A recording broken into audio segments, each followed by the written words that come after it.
J'ai fait allusion lors du message du Nouvel An à la problématique de la peur dans nos vies. Une peur qui nous tient dans le statu quo, l'immobilisme, et qui a son origine dans un état dont nous souffrons tous, je pense, même si c'est très souvent inconscient. Je vais parler de l'esclavage.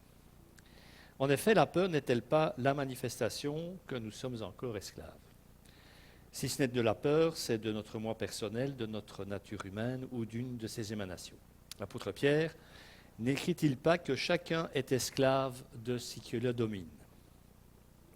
S'il y a un livre dans la Bible qui aborde la thématique de l'esclavage, c'est bien celui de l'Exode. Je me propose donc de prendre quelques passages avec vous tirés du deuxième livre de la Bible et de réfléchir sur ce qu'il a à nous dire de l'esclavage et surtout de la liberté. Commençons par nous remettre la situation en mémoire au moment où débute le texte de l'Exode. Joseph, l'un des fils de Jacob, Israël, est devenu, après bien des tourments et des péripéties, Premier ministre, le numéro 2 du pays des deux terres, l'une des grandes puissances de l'époque. Grâce à cette position et à la confiance du Pharaon, il a pu faire venir sa famille en Égypte auprès de lui. Des générations plus tard, les choses ont changé.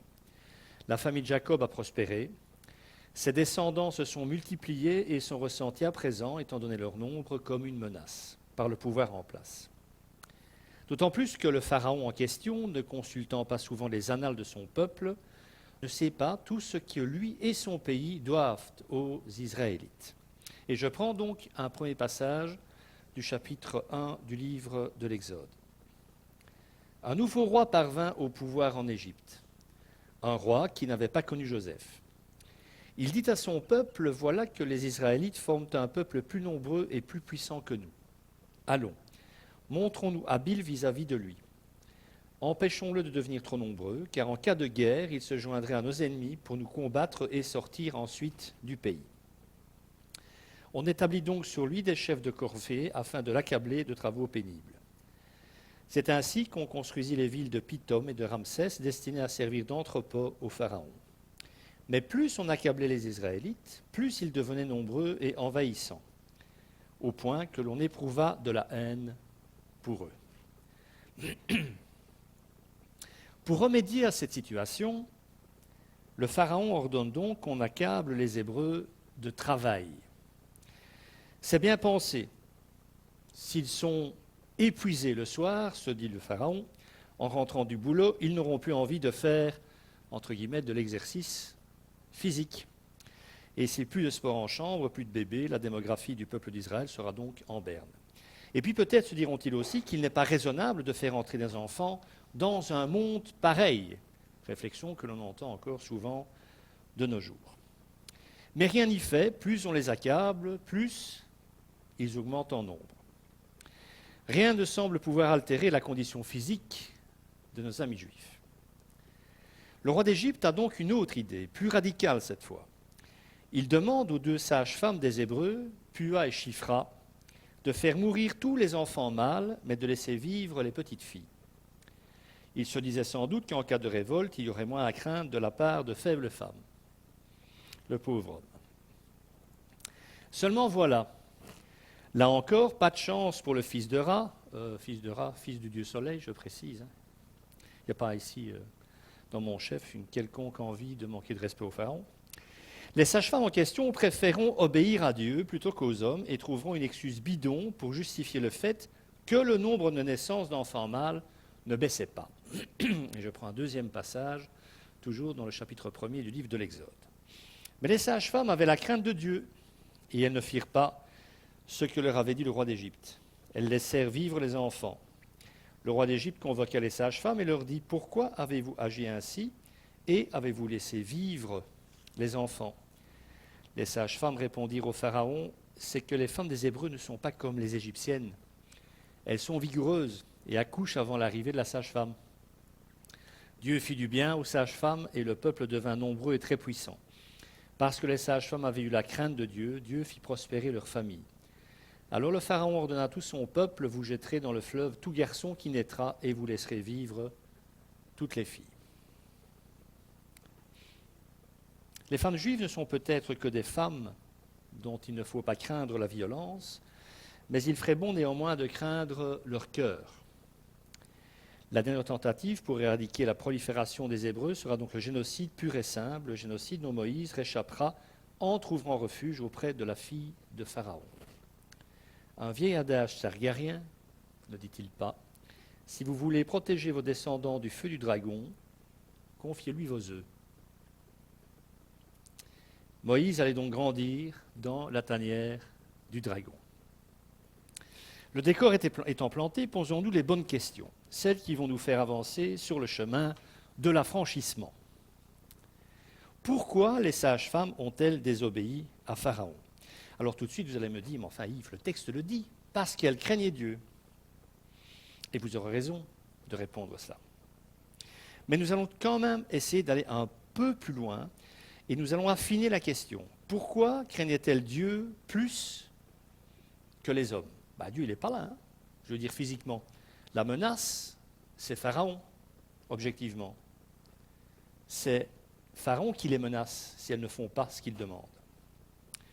Il ne faut non plus pas penser qu'il est normal de craindre davantage Dieu que les hommes, parce que dans la pratique de nos vies, ça ne marche pas comme ça. On peut le dire, moi je crains plus Dieu que les hommes, mais la pratique de nos vies va prouver exactement l'inverse, va nous prouver que ça ne fonctionne pas aussi simplement que ça. En effet, dès qu'il y a un choix à faire entre Dieu et autre chose, c'est souvent Dieu dans nos vies qui passe, me semble-t-il en tout cas, à la trappe. Dans l'absolu, dans certains domaines. Domaines, nous en parlerons peut-être plus la semaine prochaine. La crainte de Dieu n'est pas, pour la plupart d'entre nous, suffisante pour briser nos chaînes, affronter nos peurs ou faire les bons choix, car celle-ci n'est souvent pour nous qu'une expression théorique, n'ayant aucune force, ni aucune puissance dans nos vies. Les chrétiens ne craignent plus Dieu. Et s'ils le disent, parce qu'ils affirment le terme biblique, ça n'a aucun impact réel dans leur vie. Cette expression n'est en fait que la partie émergée de l'iceberg, celle que l'on voit. Autrement dit, lorsque le livre de l'Exode nous dit que ces deux femmes, Puah et Shifra, craignaient Dieu, il nous dit que ces deux femmes avaient profondément intégré l'essentiel. Elles avaient le choix entre la vie et la mort, alors qu'elles risquaient la mort si elles choisissaient la vie pour ses enfants, et entre la liberté et l'esclavage, alors qu'elles étaient bel et bien esclaves. Elles n'avaient pas le choix à part obéir, et pourtant elles ont pris une autre décision, suivi un autre chemin. Elles craignaient Dieu car il est le donneur de vie, il est le créateur.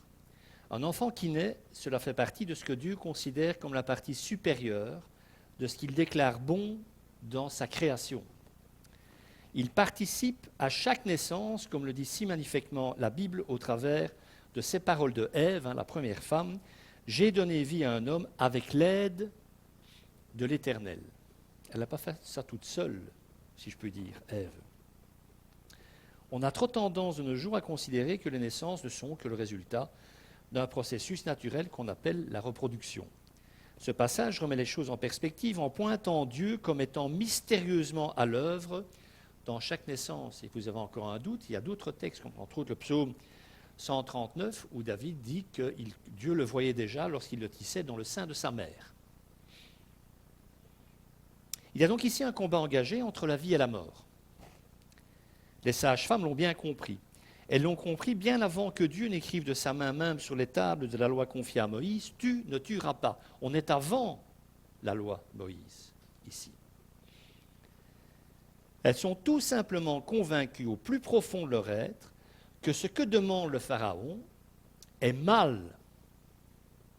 C'est mal de tuer un enfant à venir. C'est mal. Elles sont dépositaires de cette conviction et l'incarnent au travers de leur profession. Elles sont des sages-femmes. Elles donnent la vie, elles amènent à la vie, elles aident à ce que la vie soit. C'est leur vocation. Et on leur demande à la place de donner la mort. C'est tout simplement impossible car elles incarnent l'ordre créationnel de Dieu. Ça ne peut même pas s'envisager. Elles préfèrent dès lors courir le risque de mourir physiquement en refusant l'innommable que de mourir intérieurement à tout ce qu'elles sont et en ce quoi elles croient, en acceptant ce que Pharaon leur propose.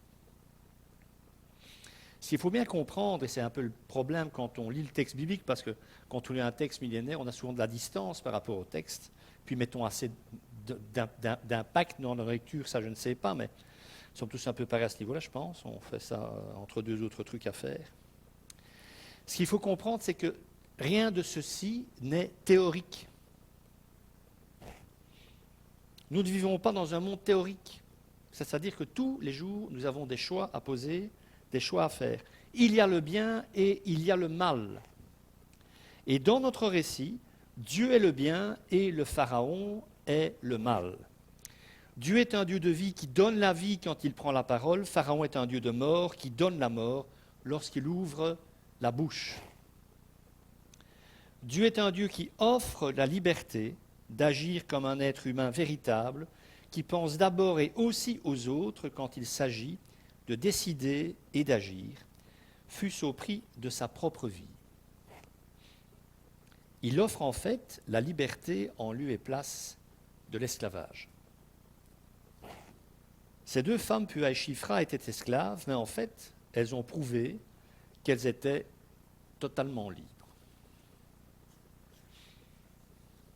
Le thème de l'Exode, ça va peut-être vous surprendre, mais c'est la valeur de la vie et ce qu'on en fait. Ma vie, notre vie, la vie des autres. Alors, les Hébreux connaissaient cette valeur, apparemment pas le Pharaon. Ils la connaissaient car le texte nous dit bien que leurs difficiles conditions de vie ne les empêchaient pas de mettre au monde des enfants. C'était une évidence pour eux. Alors, doux rêveurs ou peuple habité par une certaine espérance, je pense que c'est à nous de choisir, mais en étant conscient que ce choix dira si nous sommes du côté de la vie ou de la mort. Si nous disons, dans des conditions pareilles, moi, j'aurais certainement pas fait des gosses. Nous sommes du côté de la mort. Nos deux sages-femmes considéraient la valeur d'une vie en image de Dieu comme étant assez précieuse pour qu'elles risquent la leur, afin que pour tous, les choses soient claires. Aucune raison, soi-disant acceptable et compréhensible, ne peut venir noircir le don de vie que Dieu a fait aux hommes. Le plus drôle, même si ça n'est pas du tout, c'est que même la fille de Pharaon avait compris ça, puisqu'elle a transgressé, elle aussi, l'édit de son père en recueillant Moïse. Vous savez, vous connaissez l'histoire, la famille met Moïse sur le fleuve pour qu'il ne soit pas massacré avec les autres bébés, et c'est la fille de Pharaon qui va le recueillir. Mais elle enfreint aussi, parce que le texte nous dit, elle sait que c'est un enfant d'Hébreu, les Égyptiens le savent, elle va donc enfreindre, elle aussi, l'édit de son père. Toute vie est un don, la vôtre, celle des autres, et nous aurons tous à faire des choix comme Pua et Shifra, à choisir entre la vie et la mort, entre la liberté et l'esclavage. Car l'esclavage, ne nous trompons pas, quel qu'il soit, quelle qu'en soit sa nature, c'est la mort. Alors je ne sais pas si vous le savez, mais selon les chiffres officiels, il y aurait de nos jours 48 millions de personnes en esclavage dans le monde. Oui, différents types d'esclavage, y compris l'esclavage sexuel, bien entendu. Alors le drame, c'est que la plupart d'entre elles, de ces personnes, ne savent même pas qu'elles sont esclaves. Et c'est bien ça le problème. Elles ne savent pas qu'elles sont esclaves, ces personnes. À l'image de toutes ces femmes qui sont prostituées ou violées, ou souvent les deux, et qui pensent que les hommes qui leur infligent ça les aiment. Alors j'aimerais à présent vous poser une question dérangeante. Quelle sorte d'esclave êtes-vous? Si vous ne considérez pas que vous en êtes un, vous ne le savez forcément pas. Et si je pose cette question, c'est pour venir en poser une en rapport avec notre texte biblique. Quelle sorte d'esclaves étaient les Hébreux? Alors, étrange question, me direz-vous, en fait, quand on lit le texte, pas tant que ça. En effet, la toute première chose dont nous devons prendre conscience concernant l'esclavage, c'est la force du déni. Lorsque nous sommes esclaves de quelque chose ou de quelqu'un, nous sommes enclins à transformer le réel, à voir la réalité différemment, à l'interpréter de telle manière que nous n'aurons pas à faire face à la vérité. Le déni est une chose très puissante, mes amis. Ça signifie que la vérité peut être à ce point douloureuse que l'on préfère vivre dans le mensonge, que l'on préfère la mort à la vie. La vie était évidemment bien plus douloureuse que la mort. C'est bien pour ça que certains, à certains moments de leur vie, parce qu'ils n'en peuvent plus de la douleur de leur vie, sont tentés par la mort. C'est la seule raison, en fait, profonde. La vie, ça peut faire très mal parfois, ça peut être douloureux, parce que la réalité peut l'être. Laissez-moi vous donner un autre exemple de déni de réalité. Dans certaines régions d'Inde, des membres de certaines tribus de la caste des intouchables, qui est la caste la plus basse de la société indienne, contractent des prêts, de très petits prêts, quelques dollars, auprès d'entreprises fabriquant des vêtements ou des ballons de foot. Et même si l'emprunteur d'origine travaille toute sa vie pour rembourser son prêt, celui-ci sera néanmoins, à cause d'intérêts exorbitants, reporté sur la tête des enfants du contractant. Cette dette va rester de génération en génération collée à la famille en question. Ce signifie encore qu'aujourd'hui, des enfants naissent en Inde dans des familles esclaves d'un système auquel personne ne dira stop. Les seuls qui ont pouvoir le faire, et c'est intéressant, ce sont les esclaves eux-mêmes. Mais ils ne le feront pas, car quand vous leur dites qu'ils sont esclaves d'un système, ils vous répondent « Non, non, non, nous ne sommes pas esclaves, nous remboursons une dette d'honneur. » Ça s'appelle un déni de réalité. Ils ne remboursent pas une dette d'honneur. Ils sont esclaves d'un système et leurs enfants avec. C'est de l'esclavage, c'est mal, mais comment mettre fin à un système dont les victimes elles-mêmes ignorent qu'elles en sont?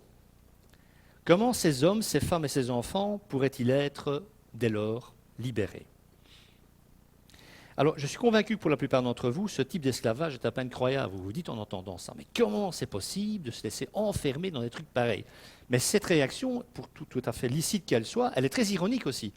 Parce qu'au même moment, nous sommes nous aussi esclaves d'autre chose, sans en être conscients. Alors je sais qu'en disant ça, vous êtes sans doute intérieurement vous insurger, mais non, je ne suis pas esclave. Eh bien, mais si, nous sommes tous esclaves. Nous sommes nous aussi enchaînés à un système global, une façon de vivre et de penser que l'on trouve supérieure aux autres, et que la Bible appelle quand même, en passage, le monde. Nous sommes aussi esclaves d'un tyran comme Pharaon. Alors le système peut muer, il peut changer de peau, le tyran peut changer de nom, il n'empêche que nous sommes, pour la plupart, enchaînés sans même en avoir conscience.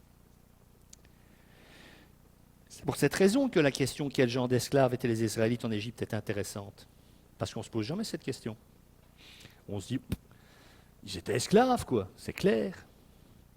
Et je suis d'autant plus conscient de tout ça qu'imprégné du dessin animé Le Prince d'Égypte ou du film des 10 Commandements avec le beau Charlton Heston, chaque fois qu'on parle de l'esclavage dans l'exode du peuple élu, on a des images de juifs à moitié nus qui tirent d'énormes blocs de béton sous les coups de fouet des Égyptiens. Non? Bah oui. Mais est-ce que c'est ça que dit le texte de l'Exode?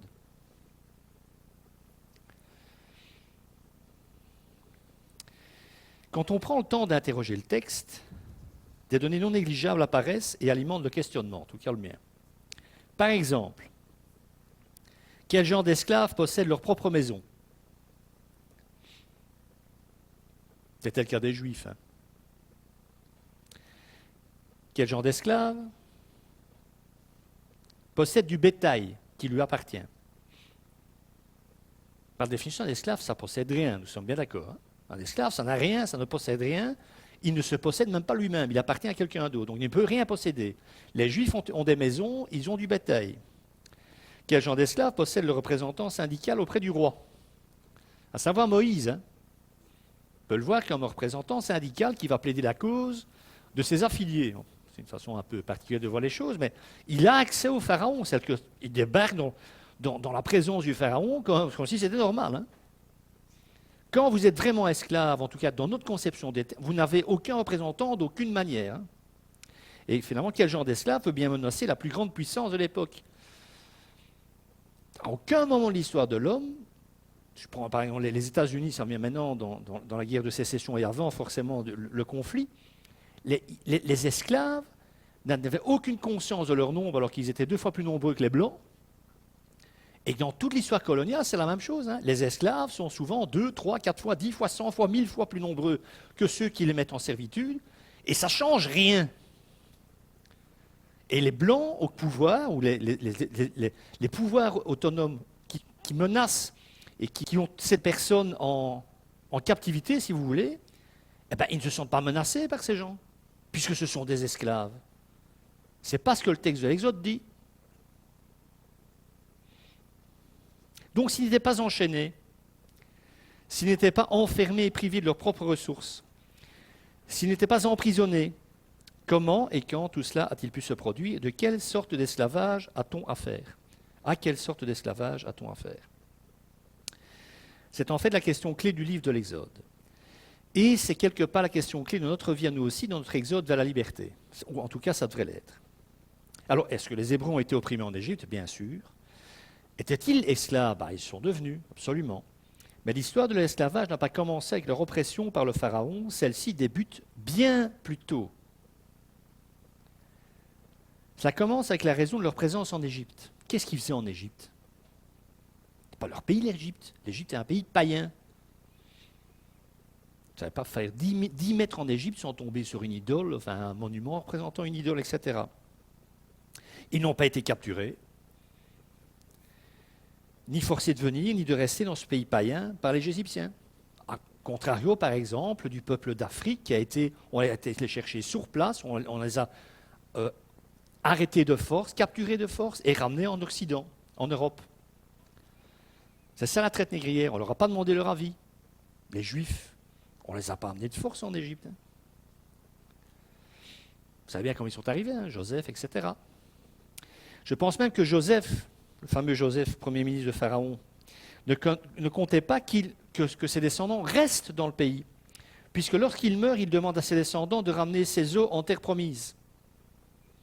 Ramenez-moi, quand Dieu vous parlera, ramenez mes os, mes ossements dans la terre de nos ancêtres. Il meurt d'après la Bible à l'âge de 110 ans. Vu que la présence juive en Égypte a duré 430 ans, il faudra donc encore attendre près de 3 siècles pour que les Israélites s'en aillent enfin d'Égypte, quittent enfin l'Égypte. Mais moi, il y a un truc que je me dis, ils n'étaient pas obligés d'y rester si longtemps. Pourquoi est-ce qu'ils se sont installés dans ce pays? Ça prouve en tout cas une chose, c'est que l'esclavage est toujours une histoire compliquée dans laquelle tout s'entremêle. C'est valable pour Israël comme pour nos intouchables d'Inde qui ne peuvent pas espérer une autre vie du fait de la caste dans laquelle ils sont nés. Pourquoi les Juifs, eux, ne sont pas rentrés chez eux une fois la famine passée ou à la mort de Joseph? Eh bien, parce qu'ils étaient à l'époque les invités d'honneur du Pharaon lui-même et qu'ils se sont vus donner les plus belles terres d'Égypte, à Goshen, près du delta du Nil, en tout cas la terre idéale pour un peuple de bergers comme eux. C'était bien. Et qu'est-ce qui se passe quand on est bien? On s'installe, on ne réfléchit plus. Si l'on reprend le cours de l'histoire quelques générations après la mort de Joseph, on retrouve bien les Israélites à Goshen. Ils sont toujours là, ils n'ont pas bougé de place. Mais ils ne sont plus bergers. Ils ont troqué leur bâton de berger contre un métier bien plus lucratif, la maçonnerie. Ils font des briques. Pourquoi? Eh bien parce qu'à l'époque, l'Égypte est le pays où la construction de villes et de monuments est en pleine expansion. On continue d'ailleurs de nos jours à amener des charters de touristes du monde entier pour visiter ces monuments. Il suffit de compter le nombre de briques nécessaires pour construire les pyramides pour comprendre à quel point la fabrication de celles-ci était un business lucratif. Ça rapportait des thunes de faire des briques. Dorénavant, pour Israël, ce n'était plus les troupeaux que vous possédiez qui faisaient de vous quelqu'un d'important, mais le nombre de briques que vous pouviez produire et travailler la terre était vu à l'époque comme un esclavage. Alors si je devais tenter une comparaison avec aujourd'hui, je dirais que dans la hiérarchie des vocations, élever du bétail serait l'équivalent de notre collecte de déchets. Et si tout le monde est d'accord pour dire qu'il faut des courageux pour le faire, personne n'a envie de le faire ou que ses enfants le fassent, nous sommes bien d'accord. Donc, si vous voulez faire partie de ceux avec qui il fallait compter, vous deviez vous lancer dans la maçonnerie. Alors, nous ne savons pas vraiment comment et quand ce retournement s'est opéré. Ce que l'on sait des annales égyptiennes, c'est que la société égyptienne a toujours considéré les bergers comme des moins que rien et des illettrés. Ça, au moins, on en est sûr. Je l'ai dit, il est impossible de savoir comment cette nouvelle donne sociale a pu impacter les Israélites présents en Égypte. Par contre, ce que l'on sait, c'est que cela les a impactés. Alors, sont-ce les enfants hébreux qui ont appris les conventions sociales de leurs copains de classe égyptiens? Ont-ils commencé par être honteux du métier de leurs parents, qui élevaient du bétail, qui ne sentaient pas bon? Ont-ils commencé à être honteux de leurs humbles origines?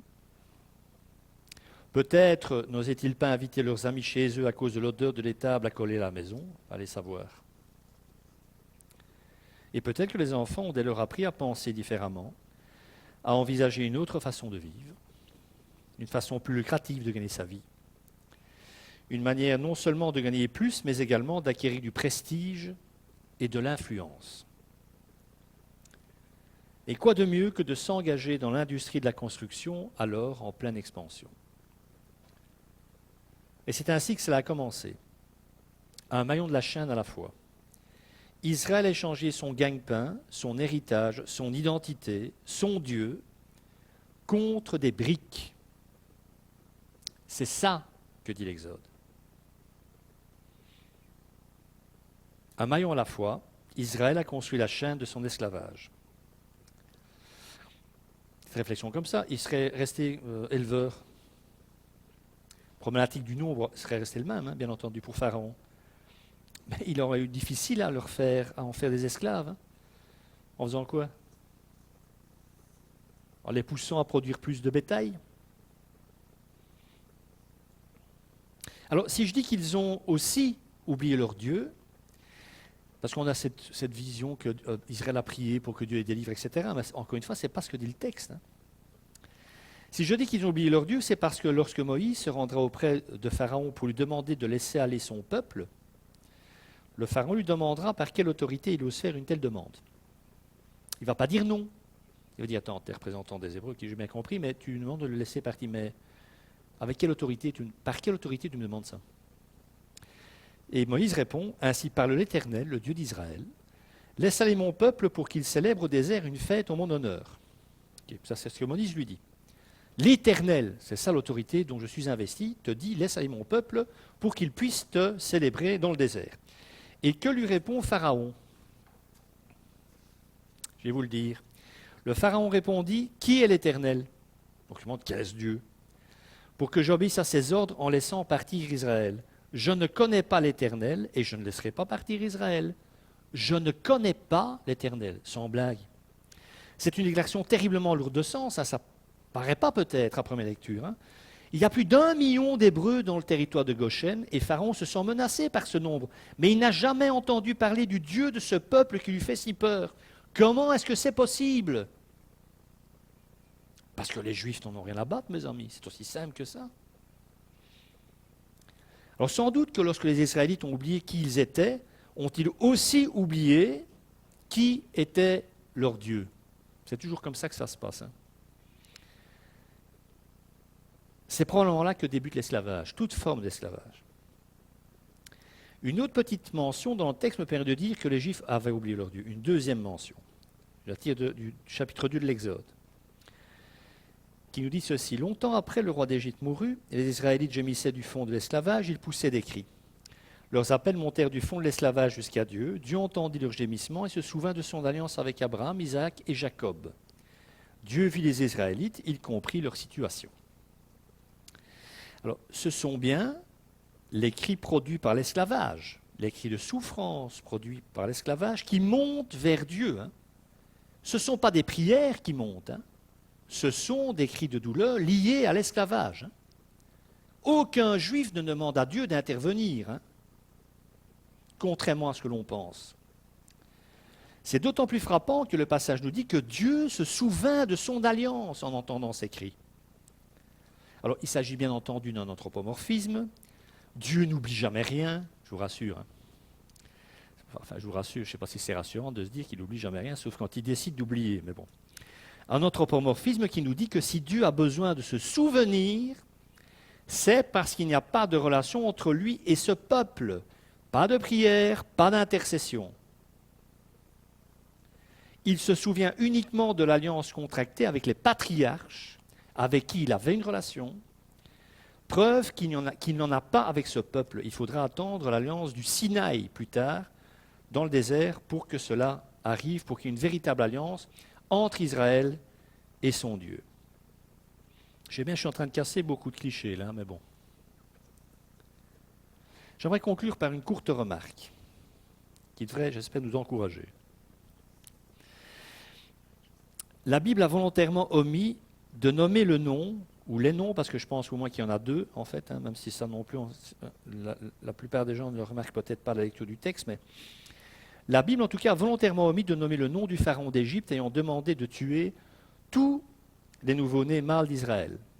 On n'a pas le nom dans la Bible. Vous avez remarqué ça. Hein? Pas plus, on a celui devant qui Moïse se présente pour demander la libération de son peuple. Hein? On n'a pas le nom de ce pharaon. En revanche, et moi ça m'interpelle quand même, ce que la Bible n'a pas oublié de mentionner, ce sont les noms de ces deux sages-femmes. Qu'est-ce qu'elles sont par rapport à ces pharaons? Rien à vue humaine. Des moins que rien. Personne ne connaît ces gonzesses. Mais Dieu connaît leur nom. Et nous connaissons leur nom. Parce que ça fait des milliers d'années que des croyants juifs et chrétiens se remémorent le courage de ces deux femmes parce que ces gens ont accès au nom de ces femmes. Comme pour nous dire que ce qui revêt de l'importance pour le monde n'en a absolument aucune pour Dieu et vice-versa. C'est pour ça que le monde, la pensée du monde est antagoniste par rapport à Dieu. On ne peut pas être dans les deux camps, parce que si on est dans un camp, on est esclave d'un des deux camps. Et souvent esclave du monde. Donc des millions de personnes réparties sur des milliers d'années connaissent le nom de ces deux femmes, s'émerveillent de leur courage et ignorent tout de celui de ce puissant roi égyptien. Alors moi, je ne sais pas comment il faut dire ça m'épate, quoi. Ça peut paraître un détail, mais pour moi, ça n'en est pas un, vraiment pas. Et ça me rappelle en plus cette parole de l'apôtre Paul, en 1 Corinthiens 1, les versets 27 et 28. Mais Dieu a choisi les choses folles du monde pour confondre les sages, Dieu a choisi les choses faibles du monde pour confondre les fortes, et Dieu a choisi les choses viles du monde, et celles qu'on méprise, celles qui ne sont pas, pour réduire à néant celles qui sont, afin que nulle chair ne se glorifie devant Dieu. Alors dans le contexte de ce que Paul dit, bien entendu, c'est qu'aux yeux du monde, Christ et son œuvre, dont son incarnation, sont passés quasi inaperçus. Hein. Sont passés pour rien. Et ainsi en est-il de tous ceux et celles qui ont pris la suite du Christ, ses disciples. Rappelez-vous la parabole du grain de moutarde. Hein. Qu'est-ce que ça représente? Rien. Un type avec plus ou moins 11 disciples, allez, 50, 70, tous des allumés qui vont s'y faire des âneries. Enfin, ça ne représente rien aux yeux du monde. C'est ce que Paul dit. Aux yeux du monde, ça c'est rien. Oui, mais c'est à travers ce rien que Dieu va tout chambouler. Eh bien, il a fait la même chose avec nos deux sages-femmes. Méprisables femmes exerçant la fonction encore plus méprisable de mettre au monde les enfants d'un peuple méprisé. Ça a quand même beaucoup de mépris tout ça. Elles ne représentaient rien, ces deux femmes. Ce qui veut dire que toute révolution, toute libération, commence par le silence de quelqu'un qui, dans son cœur, parce que ces femmes ne l'ont pas dit au pharaon, elles n'ont pas dit tout, on ne va pas faire ce que tu dis. Commence donc par le silence de quelqu'un qui, dans son cœur, dit non à ce qui semble effrayant et indétrônable, et dit oui à celui qui est véritablement assis sur le trône. Dieu. Que le Seigneur bénisse sa parole et qu'il vous bénisse. Amen.